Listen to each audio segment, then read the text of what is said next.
Shugaban jami'ar mawaƙa Alhaji Dauda Adamu Kambucu Rarara kenan dangane da dambarwar da ake ciki na korar ma'aikatansa ko jami'an tsaron da suke bashi kariya akan irin halbin da suka yi a cikin jama'a wanda hukumar 'yan sanda ta ƙasa ta so ta yi ko kuma ta yi. Saurara ku ji. Waɗannan bayanan da kuke gani laifin kora ne a kansu, saboda laifi ne wanda suka yi an yi irin shi sak irin laifin da suka yi dinnan. Akwai waɗanda suka yi irin wannan laifin waɗanda kuma a ran da suka yi washe gari aka kira su headquarter aka ce lalle su tawo headquarter, kuma suna zuwa headquarter aka ce dismiss din su zai, kuma ba wata aka yi kokari aka kore mai aka raba su da aikin su. To dan sanda wanda ya shekara 20 bai iya komai ba, rike bindiga bai iya yin ka gane ka ce ka kore shi aiki ka yi dismiss din shi, kaga akwai shiga wani hali.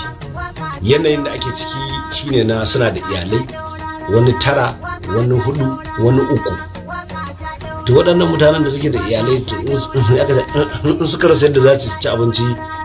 akwai ƙura, akwai yiwuwar kowane hali za su iya shiga. Kuma mutanen nan sun iya bindiga, ba abin da suka sani irin ba abin da suka sani kullum wanda yake makocinsu ko abokin zama sai bindiga. To duba da wannan nace to ni na ɗauki nauyin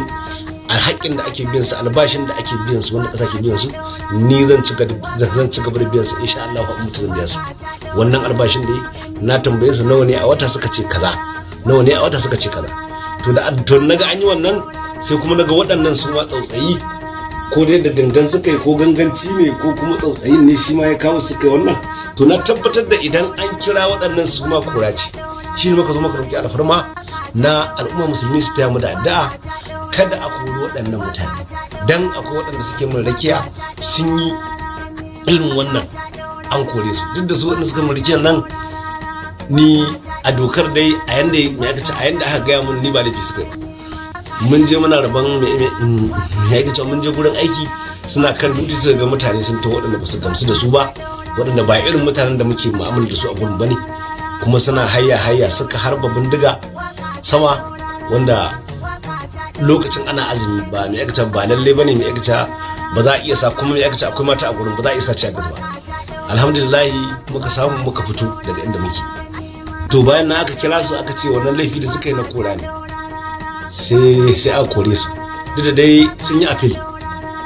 appeal din nan, in Allah ya sa suka yi nan na san insha Allah za a mai da su aikin su. Ga kuma babanmu ya dawo, shi Malam Bola Ahmed Tinubu yana gabda yana kan hanyar karbar aiki.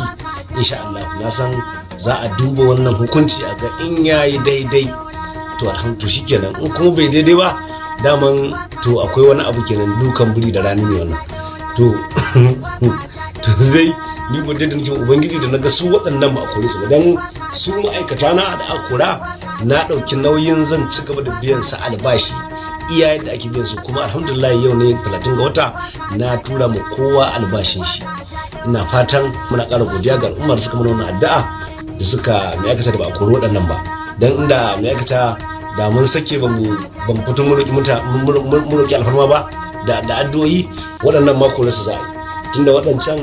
kore su aka yi akan mai aikata sun yi harbi sama, waɗannan kuma yanda dai na gani din wa'incan sun yi, to su ma waɗannan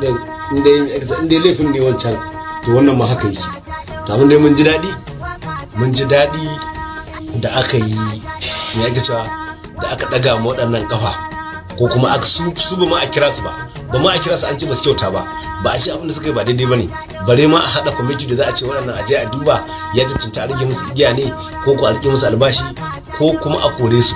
To wannan abin ya mun daɗi, na yi farin ciki, na ji daɗi da naga su waɗannan ba a kira su ba. Amma ni 'yan sanda da suke mun rakiya su aka kora, wanda 'yan sandan nan lokacin da suke mai aikata muke aikin da su akan gabar lokacin da aka kore su aiki, a wannan lokacin ba wanda ya aikata ina ɗaya daga cikin waɗanda suke buƙatar security, suke buƙatar gudunmawa da taimako na musamman 'yan sanda, wanda aka ƙona ma gida, aka ƙona ma ofis, aka ƙona ma motoci, aka ƙona ma plaza, duk wata kadara da aka sani sai da aka bi ta aka yi farautar ta aka raga da ita. Wala Allah idan an same ni ko kuma an samu iyali na za da su kenan, to a wannan lokacin ne aka ce kuma an kori 'yan sanda na. To sai na ga idan Allah ya sa na yi sababin ni da rayuwa ta rayuwa ba kowa ce,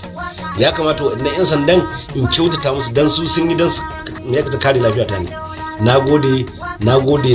kuma na ji daɗi da har yanzu su waɗannan ba mu ji ɗuriyar an kore su ba. Wancan ko duk midiya an ɗora a duk inda ka sani a midiya an kore su kuma ga abin da suka yi. To alhamdulillah waɗannan ko a kira su ma a ce ba su kyauta ba a ji ba. To wannan kaga ya tabbatar da addu'ar da muka yi kenan ta karɓu, kuma roƙon alheri da muka yi gurin mutane zaman addu'a alhamdulillah mun samu nasara. Mun gode wa salamu alaikum wa rahmatullahi ta'ala.